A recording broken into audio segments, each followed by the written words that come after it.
पवित्र मकर संक्रांति रे पारलाखेमुंडी श्री जगन्नाथ मंदिर रे भक्तों समावेश।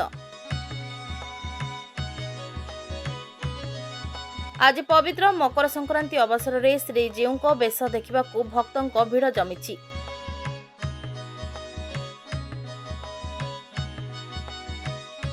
आज पवित्र मकर संक्रांति भारतर सबु प्रांतरे एहाकु भिन्न भिन्न नाम रे पालन करा जाय। उत्तर भारत रे एहाकु लोहरी कहा जाउथबा बेले दक्षिण भारत रे एहाकु पोंगल बोली कहा जाय। मकर संक्रांति रे आज जगन्नाथଙ୍କ दर्शन पई बहु भक्तों समागम होइतिबार देखिबाकु मिलिछि।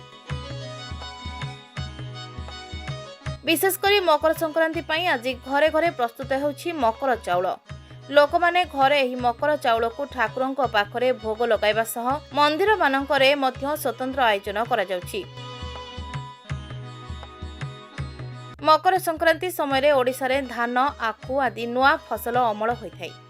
तेणु एही दिन नुआ धानरू प्रस्तुत अरुआ चाउल गुड़ छेना नड़िया कदली घी क्षीर समूह मिश्रण रे मकर चाउल भोग करी प्रथम भोग जगन्नाथଙ୍କୁ समर्पण करिबा पई जगन्नाथଙ୍କ मंदिर रे बहु भक्तଙ୍କ समागम होइतिबार आज देखिबाकू मिलुछि।